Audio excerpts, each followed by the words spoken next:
With the company originally looking to be back in the mainstream spotlight on the back of the WrestleMania hype for the Battle of the Billionaires 13 days to the pay-per-view, an unexpected twist during the week saw it making headlines all over the media, but not for anything involving Trump McMahon or WrestleMania 23, with Sports Illustrated publishing an article on 11 WWE wrestlers who allegedly received steroid and growth hormone packages by mail orders at different points between 2004 to 2005, including specifically naming several current top stars in the article ordering the substances in addition to the last order received by Eddie Guerrero months before his death, putting the company back in the unwanted round of media talks on the industry's connection to steroids, with the story at least for the next several days overshadowing the build-up to what is targeted to be a record pay-per-view, opening Raw with what was originally promoted to be a Michaels vs. JBL match and Bradshaw's first match back out of retirement, with a WrestleMania reversal concept of Michaels and Cena each facing their previous Mania opponents, turning instead into JBL confronting Michaels, saying that he's only coming back to wrestle on his terms, while stirring things up with Michaels not taking the chance to turn on Cena in the past month, ending the segment with Michaels sending the message that it can happen at any moment to see Raw's first quarter for an unexplainable reason, opening with Raw's lowest rated quarter in months with only a 3 rating.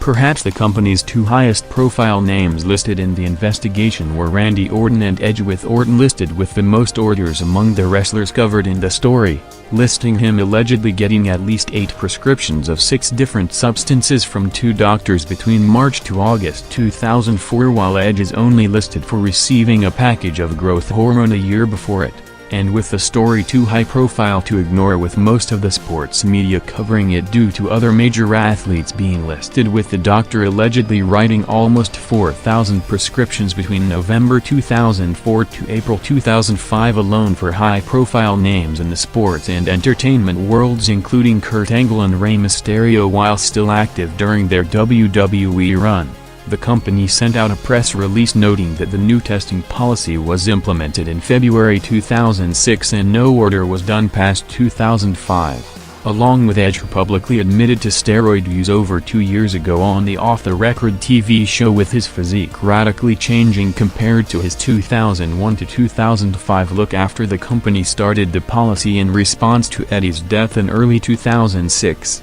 Personally responding to the allegations on his MySpace page, saying that he received growth hormone from a pharmacy in 2003 due to his doctor's advice that it will help him heal from his neck surgery, noting that he stopped taking it for years at this point as he's already got to the top of the industry, with Raw after the much lower than usual start almost below the 4 million viewers range, picking up over 600,000 viewers to a 3.4 rating over the next 30 minutes, first with Bobby Lashley being the first one to break the Master Lock Challenge as another way to put him over strong heading into WrestleMania, followed by the top match of the first hour with Vince McMahon in response to him walking out on Orton during his match with Lashley on ECW last Tuesday, putting Edge's Money in the Bank spot on the line in a 10-man battle royal, with Edge, who is not cleared to wrestle until WrestleMania to not risk further injury to his jaw that will take him off the pay-per-view, working around it by faking an injury before coming back for the finish to eliminate Ric Flair to regain his spot in the match, with the slow start despite one of the most proven drawing concepts on wrestling television in a battle royal continuing until the end of the first hour to see it averaging 4.4 million viewers in the least watched Monday night hour of Raw of the year.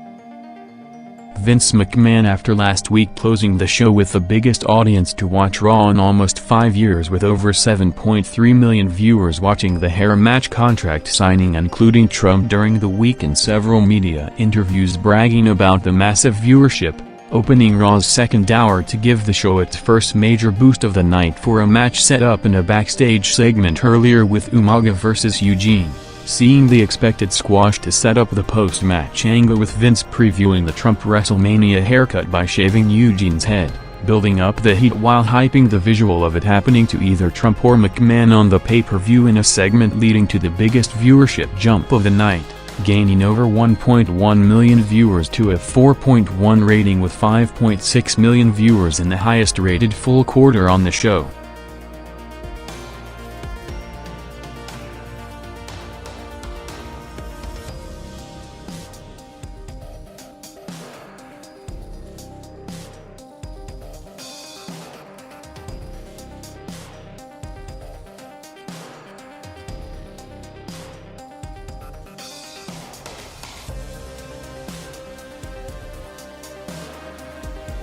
After the big spike for the McMahon segment, Raw maintained the majority of the boost throughout the second hour to average 5.4 million viewers, while a major drop back to more routine range from the massive numbers of recent weeks, still showing a million viewers increase from hour to hour, and with the company already more lenient in the past few months while looking to respond to the constant decline of the brand-exclusive pay-per-views. The official announcement was made last Wednesday on all pay-per-views starting from Backlash in April being a joint promotion of all three brands going forward, noting in the press release that over the past 2 years pay-per-views have done significantly better numbers when more than one brand was involved, with numbers for the last SmackDown exclusive event in No Way Out perhaps accelerating the move, with the show despite being headlined by a promoted Dream Tag match of Taker and Batista vs Cena and Michaels doing a below-average number even by current standards of around 200,000 worldwide buys, further signaling on the company not being able to sustain 3 separate brand events with the current depth in pay-per-view market.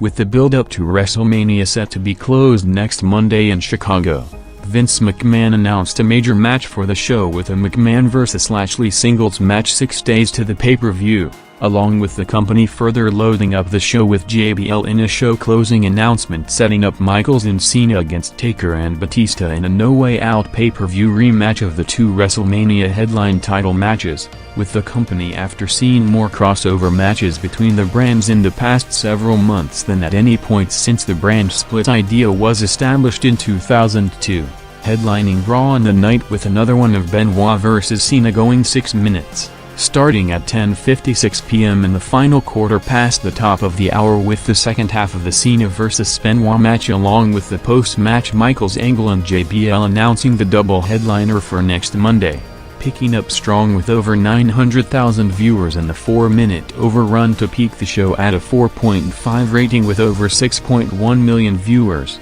with the show overall after the hot run of the past 2 months falling slightly below the 5 million viewers range for the first time since January 8 to signal on the run, likely peaking on the hyped Big Star Power Raw on March 12. With the hope that the WrestleMania pay-per-view is already sold on the back of it, along with targeting a strong boost for a loaded go-home show next Monday.